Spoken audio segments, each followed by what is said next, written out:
Hello friends, today our topic is Game of Shadows. Now we are not talking about the Sherlock Holmes sequel or the recently released season 6 or Game of Thrones, but this is an actual Game of Shadows. Our new theme is the life of a bureaucrat, a connected theme with Game of Shadows. The word bureaucrat has been derived from the French word bureau, that means office, and normally means desk job. But today's bureaucrats are no desk job people. They are technocrats, diplomats, ambassadors, and police officers working for the benefit of nation 24 into 7. Bureaucrats are actually also known as civil servants. These are appointed positions by the government in order to work for the benefit and includes a member in the Indian Armed Force, in the Defence Service, but not in the Indian Armed Forces. Today's civil servants are actually a lot prestigious. These guys are actually selected from the 14 lakh candidates of India and are selected from a rigorous system of examination. There are three cadres of civil service system. First is the All India Civil Services. This civil service includes the Indian Administrative Service, the Indian Police Service, and the Indian Forest Service. The next is the Central Civil Services, which includes the Indian Engineering Service, Indian Railway Society of Mechanical Engineers, and Indian Postal Service. The third is the state cadres or the PCS, which includes candidates selected from PCS exams like GPSC, TNPSC, UPPSC, and so on. Civil servants have a very dedicated lives. They are hardworking. They play an actual game of shadows because they work hard for the benefit of the nation and go unappreciated and even sometimes criticized. Owing to a whole lot of political pressure, they still perform their duties and some even give their lives in process. Manjunath Shanmugam was one of those civil servants who actually gave his life in this process. And I am Lucknow graduate and a grade A officer. He protested against the adulteration of alcohol in his district of Lakhimpur Kheri, UP, and sealed a corrupt petrol pump. He had to pay for that with his life. Let's see how.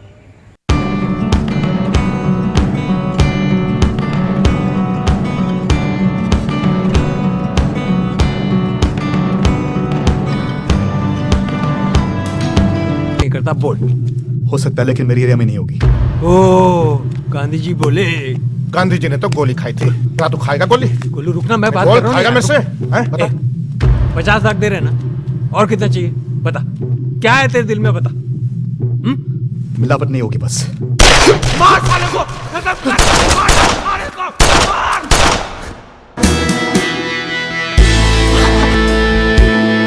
2 दिन से गायब है। 2 दिन? चलो सब ठीक है, चलो। जो लेना होगा ना, हक से लेंगे। और जो मन में आएगा ना वो करेंगे। जाओ खा रहे जो खाना है, बस। All the best.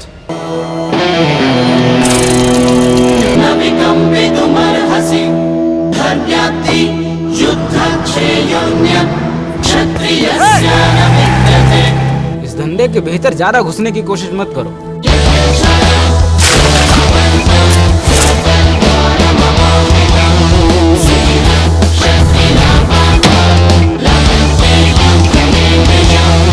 किसी को तो कुछ करना चाहिए ना।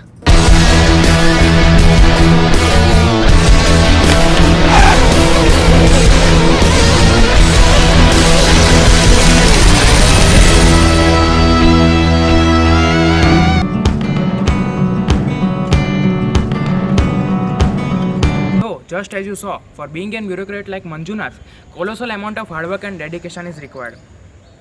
For being a civil services officer, one has to appear for the civil services exam, that is UPSC, which is Union Public Service Commission. UPSC, all over India, 14 lakh candidates appear for this, from which 25,000 are selected for the mains. Out of them, 4,000 are selected for the interviews. Out of them, top 1,100 are choose for the training of civil services. So, in short, a rigorous hard work is required in it.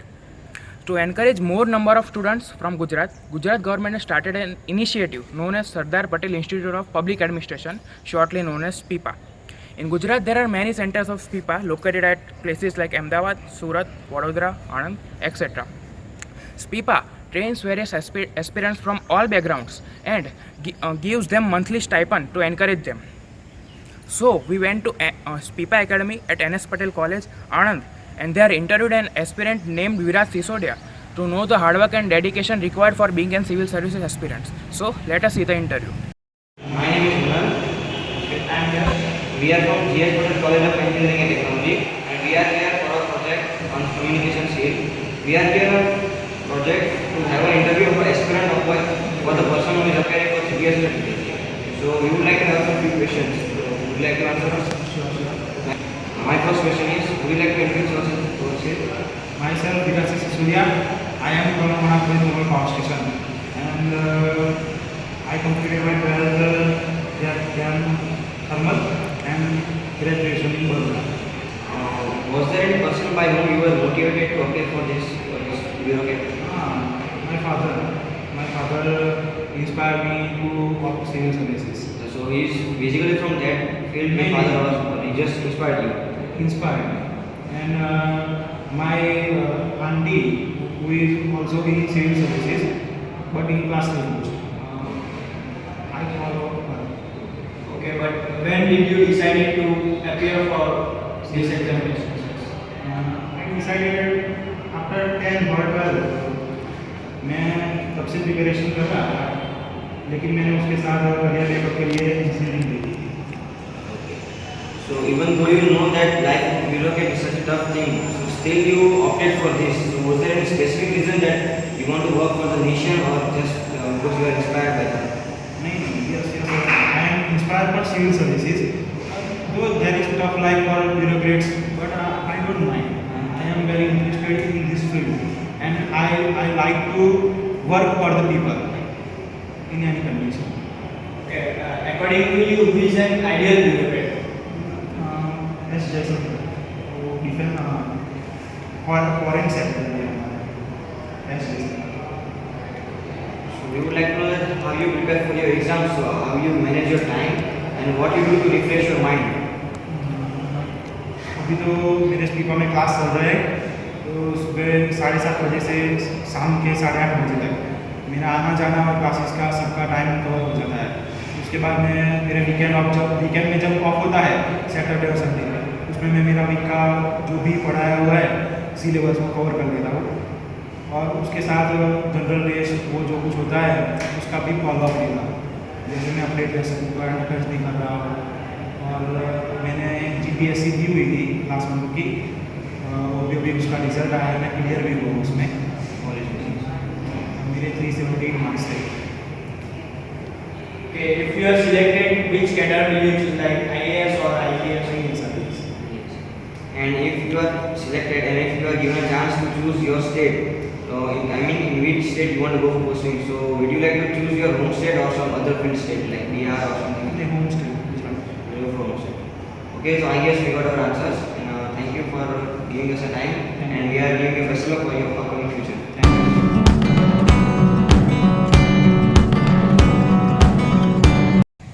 Movies portray our real lives, but some movies like Dabangg or Singham are actually imaginations gone wild. But sometimes the unusual happens.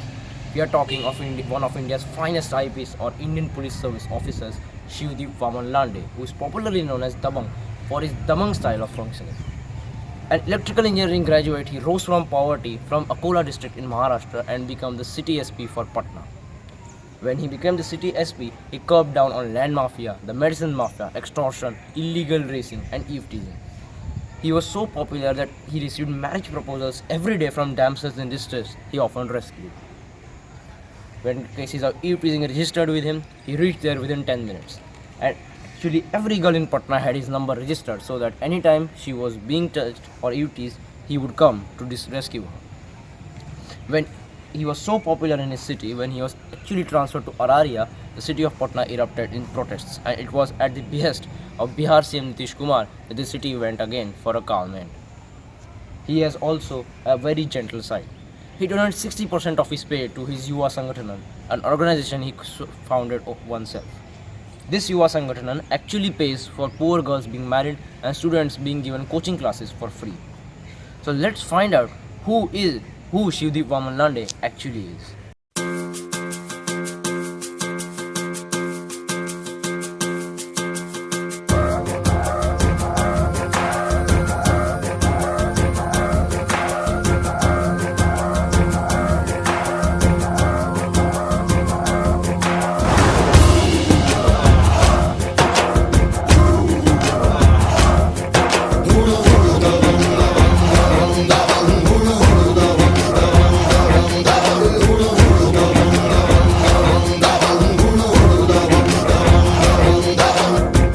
बलवान लागे चट्टान रहे मैदान में आगे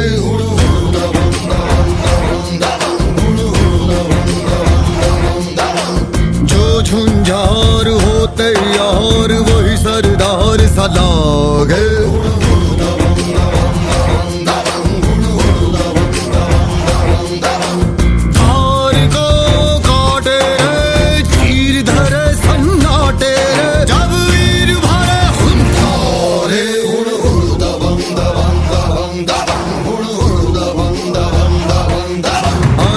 बलवान लागे चट्टान रहे मैदान में आगे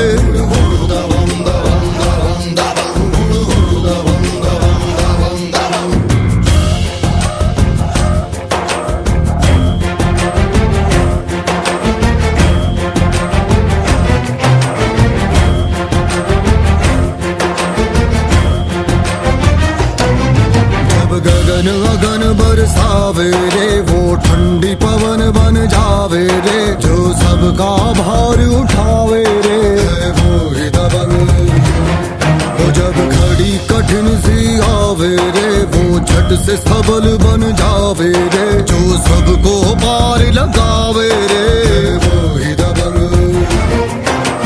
धार को काटे रे चीर धरे सन्नाटे रे जब वीर भरे सुंदरे हुड़ हुड़ दबंग दबंग दबंग दबंग हुड़ हुड़ दबंग दबंग दबंग दबंग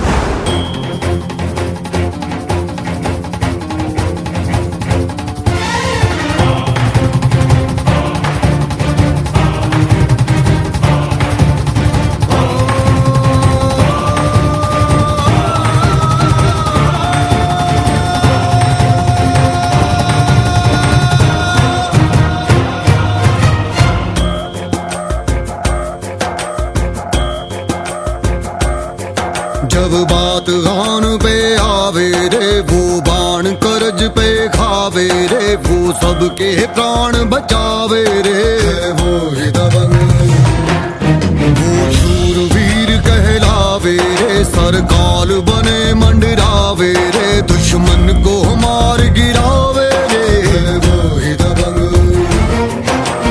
धार को काटे रे चीर धरे सन्नाटे रे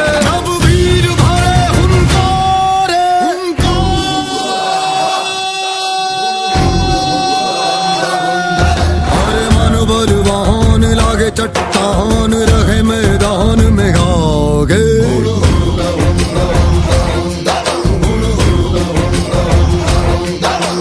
जो झुंझार होते यार वही सरदार सा लागे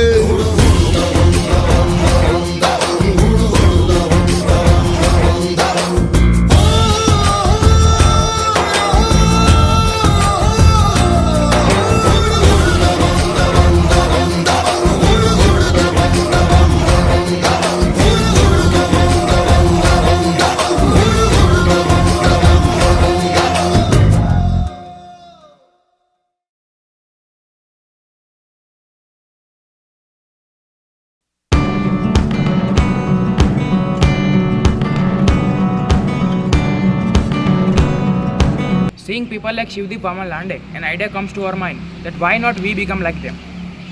If people with handicaps can crack the exam, then why not us? IFS, that is Indian Foreign Services, is the topmost cadre of the civil services exam, which enrolls the 25 topmost civil services aspirants. And further, they become diplomats and ambassadors in foreign countries. Notable IFS officers include Mr. Brajesh Mishra, who was the National Security Advisor of India, and Mr. Hamid Ansari, who is currently the Vice President of India. We are talking about Bino Zephine, who is 100% visually impaired girl and who cracked the IFS exam. She is a rising role model and she overcame her disability to achieve her ambition. So let's check it out. There's one positive story that I want to focus on tonight on the news today at 9. And it's the story of a lady called Bino Zephine. She's the first 100% visually impaired officer appointed into the Foreign Service in its history of 69 years. Unlike other blind aspirants who depend on Braille books, the 25-year-old from Chennai took to Job Access with Speech, a software that assists visually challenged to read from a computer screen. She credits her parents for her success, and she's our showstopper, and she's joining me live tonight. Bino, appreciate your joining us, and I want to say, amidst all the negative news, what a wonderful story. How do you feel today, having become the first woman, the first person visually impaired to have become an IFS officer? Tell us the feeling today for you. You're smiling. That's great. Good evening, sir. I feel great when I got the mail from the Ministry of External Affairs saying that I'm the first 100% visually challenged person in India to be selected to enter into IFS cadre. I really felt proud, and my heart just gets filled with a sense of gratitude towards the government of India, the Prime Minister of this country, and the Chief Minister of my state, and every member who has really helped me to reach this particular destination. But who do you really give credit? For a moment, let's forget all the politicians. Who do you really give credit? Is it your family? Was it the fact that you took this job access with speech, a software that assists visually challenged to read from a computer screen? What was for you the turning point that enabled you to scale this mountain peak?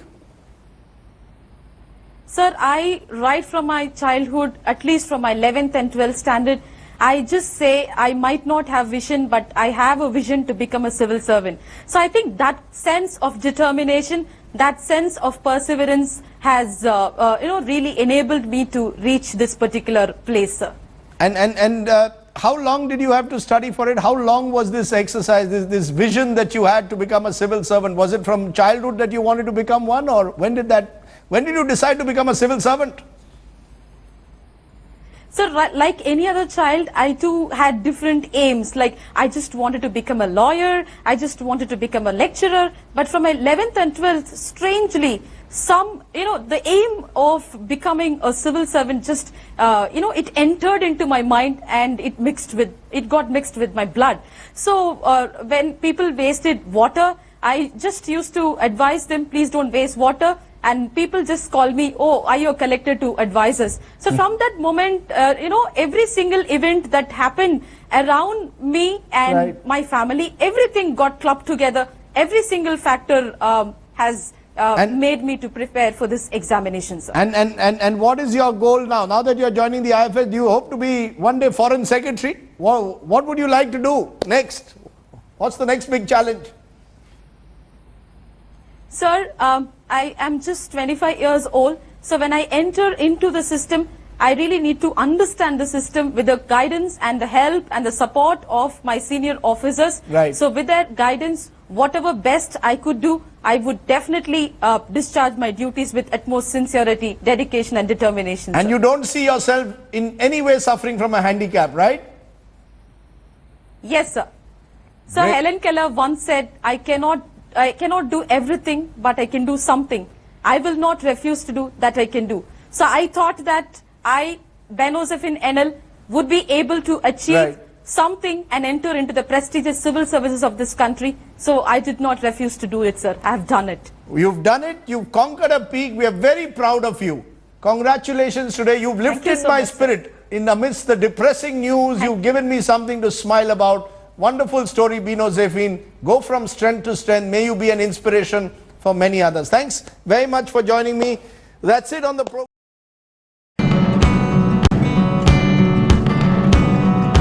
We often think that bureaucrats while away all our money which is earned by the income taxes. But this myth is completely false. In fact, bureaucrats are awarded for their honesty and their integrity not by laurels or medals, but by a very violent end. Satyendra Dubey, a small-time village boy who rose from poverty to graduate in the civil engineering department from the Indian Institute of Technology IIT Kanpur, and then post-graduating from the Banaras Hindu University or the IIT BHU, was an Indian Engineering Services or the IES officer who was murdered for exposing corruption in the Golden Quadrilateral Highway project. Reports say that Satyendra Dubey actually took action against his own senior and wrote a personal letter to Prime Minister Atal Bihari Vajpayee exposing the criminal nexus which was existing between the cement mafia syndicate and the government officers. Let's see the real story of Satyendra Dubey. Satyendra Dubey was murdered on November 27, 2003 for following his own conscience and telling the truth, for trying to right a wrong for the public good. This is where it all began. Satyendra grew up in the Shahpur village in Bihar Siwan district, the eldest son in a family of 5 girls and 2 boys. His father worked in the sugar mill nearby and sent young Satyendra to this school. The journey from this village school to IIT Kanpur, India's leading elite educational institution, must have been tough. But Satyendra persevered, graduating with top honours in 1994. A record that till today proud villagers claim no one has broken. From the Civil Engineering Department of IIT Kanpur to the Ministry of Road and Surface Transport and then on deputation to the National Highways Authority of India in Kodarma and Gaya, Satyendra's own road to success was full of roadblocks, as was the road he was sent to build, the Golden Quadrilateral. First, he discovered a nexus of corruption. Then he tried to stop it. When that didn't help, he blew the whistle and wrote directly to the Prime Minister of India asking for his identity to be kept secret. When that didn't happen, he was shot dead. And the school where Satyendra Kumar Dubey played football doubled up as his cremation site.